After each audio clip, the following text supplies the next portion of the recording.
Vamos a completar ese historial de infamias, ¿no? Adelante. ¿Para qué me invitan? El análisis internacional de Ina Afinogénova. Echarnos atrás ahora porque sería entregarle todo Oriente Medio a Saddam. Creo que Bush está actuando correctamente y con mucha moral. Y pienso que va a continuar con todo esto. Esto decía Rupert Murdoch en una entrevista a la revista australiana The Bulletin hace 20 años, en 2003, en plena invasión de Irak.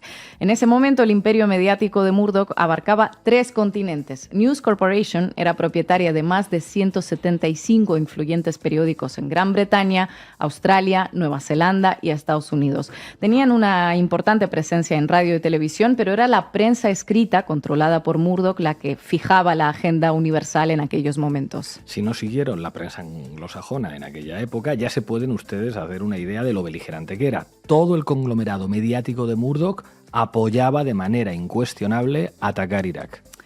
Fox News, New York Post, The Sunday Times, The Times y toda una larga lista de tabloides en distintos países se mostraban monolíticos al respecto del conflicto iniciado por Estados Unidos. La cadena Fox News fue criticada en aquella época por su patriotismo beligerante y por su entrega incontestable al ejército de Estados Unidos.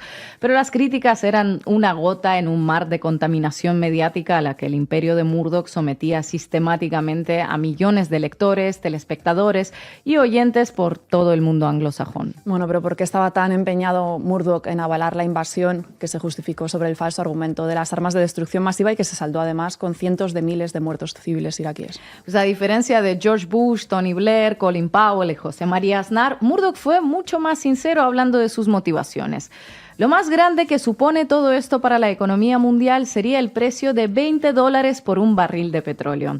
Es más importante que cualquier reducción impositiva en cualquier país, dijo en esa entrevista a Bulletin en un momento en el que los políticos que respaldaron la invasión negaban la importancia del crudo en todo el asunto.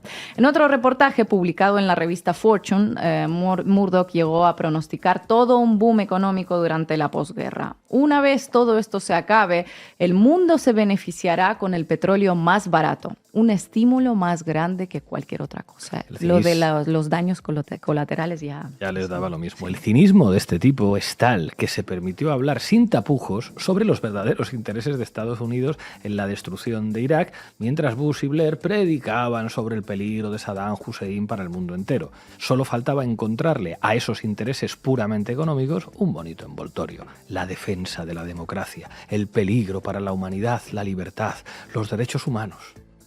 Recuerda el periodista Roy Greenslade en The Guardian algunas de las portadas más célebres con las que News Corp obsequió al mundo. El tabloid New York Post fue uno de los más fervorosos a la hora de elogiar a George Bush, por ejemplo. Una de las columnas más memorables salió de la pluma del oficial de inteligencia retirado del ejército de Estados Unidos, Ralph Peters. El secretario de Estado, Colin Powell, hizo un trabajo magnífico al exponer el caso contra Saddam Hussein. Como experto en inteligencia, reconozco tanto la calidad de los datos que presentó Powell como la certeza de que tenemos aún más información incriminatoria. Calidad de los datos que Colin Powell tenía ahí colgados, según conoció después todo el planeta. Este tipo de publicaciones fueron el pan de cada día en la prensa anglosajona de aquella época y, cómo no, en la gran prensa europea también, que siguió a su amo sin rechistar, más o menos como siguen haciendo a día de hoy. La campaña propagandística beligerante de Murdoch no solo comprendía el apoyo a la guerra, lo combinaba con el ataque contra todo aquel que se oponía a seguir esa corriente. Convertían en apologista de Saddam a cualquiera que no apoyara la invasión de Irak sin ningún tipo de fisura. Difícil, ¿no? No encontrar paralelismos con determinadas coberturas y actitudes mediáticas de los últimos meses, ¿no? Difícil. Apologistas de Saddam para New York Post eran países como Francia, que según Ralph Peters protegía al Hitler de Oriente Medio para salvar sus contratos petroleros en Bagdad. Fíjate que se estaban señalando supuestos intereses económicos de otros, mientras el interés de Estados Unidos y del Reino Unido era solo la lucha por la paz mundial y por la democracia, más allá de la típica herramienta propagandística de meter a Hitler en todo, venga o no venga a cuento. Sí, de hecho, los paralelismos con la Segunda Guerra Mundial eran bastante frecuentes. Otra vez nos sonará de algo. Una de las portadas más infames de New York Post, señalando a Francia, iba ilustrada con la foto de las tumbas de los soldados estadounidenses estadounidenses del desembarco en Normandía durante la Segunda Guerra Mundial y llevaba el siguiente título: Sacrificio. Murieron por Francia, pero Francia los olvidó.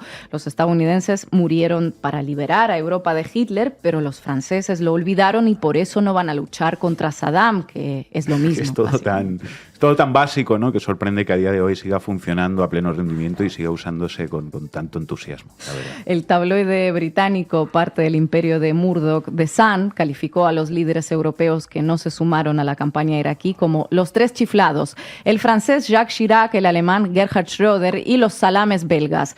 Las comadrejas de Francia, Alemania y Bélgica juegan un juego traicionero y ponen en duda el futuro de la OTAN y de la Unión Europea. ¿Qué grupo tan miserable son? Salames belgas, comadrejas francesas y alemanas, miserables, la permanente burla y el señalamiento de quien piensa diferente, el manual de la propaganda de guerra de toda la vida, aplicado a diestro y siniestro por centenares de medios en 3 continentes y adaptado sin rechistar en el resto del mundo, porque claro, sale de los medios de bien. ¿Cómo lo vamos a cuestionar, verdad? Otro tabloide londinense, el Sunday Times, afirmó en una columna que seguir el ejemplo de Alemania y Francia sería equivalente a copiar a los 3 monos sabios que no ven, no oyen y no hablan frente a un régimen brutal que desafía a la ONU. En Australia, donde Murdoch tenía todo un abanico de medios, la cobertura fue más de lo mismo. Apoyo a Bush, apoyo a Blair, el lado correcto de la historia y las burlas sobre el por aquel entonces líder de la oposición, Simon Crean, cuyo no a la guerra fue calificado de oportunismo político por el Melbourne Herald Sun. Cita The Guardian a un observador de los medios australianos que dijo que a todos los columnistas de derecha se les ha dado licencia no solo para tocar los tambores de guerra, sino también para menospreciar a sus oponentes. También se ha dado espacio a los colaboradores favorables a la invasión. El periódico de Brisbane llegó a publicar al feligrés Geoff Hines, que alentaba a los cristianos a apoyar la guerra porque, literal, las guerras santas y justas existen. Las guerras santas y justas existen, porque te lo dice Rupert Murdoch. En fin, qué tiempos para estar vivo. La influencia de Murdoch no se limitaba a lo mediático. Quien fuera secretario de prensa del ex primer ministro británico Tony Blair, Alastair Campbell, afirmó hace unos años que Murdoch intentó acelerar la participación de Reino Unido en la campaña iraquí. Antes de la invasión, el magnate mediático se reunió con Blair en al menos 3 ocasiones y mantuvo varias conversaciones telefónicas, la última de ellas justo un día antes de la invasión. Tony Blair hablaba tanto o más con Murdoch que con su ministro de Defensa. Yo a eso le llamo influencia, recordaba el periodista Andrew Neil, que ejerció de director del Sunday Times en la década de los 90. Todo un ejemplo de injerencia de los medios privados en las decisiones políticas. Tony está actuando con una extraordinaria valentía y fortaleza, decía Murdoch sobre la participación británica en la guerra en una entrevista.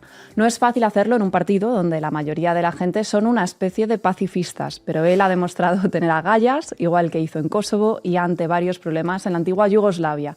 Se le llamaba tener agallas a bombardear países y a provocar la muerte de cientos o de miles de civiles. Las agallas de Blair fueron posteriormente premiadas. En 2006, Murdoch le ofreció a Blair formar parte de la cúpula de News Corporation. ¿Y saben quién más fue premiado por tener las agallas de invadir Irak? Hombre, José Mari, nuestro querido amigo. Efectivamente, José María Aznar recibió la misma oferta de Murdoch, que se convirtió en el consejero de News Corp, cargo que ejerce hasta el día de hoy. A principios de este año, el diario.es informaba de los exorbitantes honorarios que percibió el expresidente español a lo largo de estos años. Calcularon que en el último año fiscal cobró $352,000 y en total se ha embolsado unos 4 millones de la empresa de Murdoch por aportar conocimiento, experiencia y una perspectiva internacional al Consejo del Imperio Mediático. Después de la guerra de Irak, llegó el apoyo a la figura de Donald Trump, la difusión de sus bulos sobre las elecciones presidenciales de 2020, que le costó a Fox News nada más y nada menos que $787 millones que la cadena de Murdoch acordó pagar a la empresa encargada de la venta de máquinas de recuento de votos, a la que estuvieron difamando durante semanas. De todo esto hemos hablado en nuestros programas anteriores y como es algo de la historia reciente, pues es muy probable que los seguidores de la base lo controléis mucho mejor. Una de las columnas de Sunday Times en la época de la invasión de Irak sostenía que ganar la batalla de las relaciones públicas es casi tan importante como la victoria militar. Murdoch lo tenía clarísimo hace décadas y sus 175 periódicos desempeñaron un papel clave en esa batalla de las relaciones públicas. Cínicamente, sin ningún atisbo de la moral, sin ningún problema aparente. En resumen, puertas giratorias desde los gobiernos a su empresa, que por algo serán, claro, apoyo a guerras que eran ilegales hasta para las Naciones Unidas, meses de noticias frecuentemente falsas para decantar unas elecciones hacia un candidato determinado, curiosamente siempre hacia la derecha. Toda una serie de prácticas que han sido justificadas, legitimadas, premiadas y que hasta el día de hoy lo son. Murdoch se podrá retirar, pero la intoxicación mediática y la poderosa influencia de los medios corruptos sobre las políticas de determinados gobiernos sigue y no merece apenas análisis. Gracias, Ina.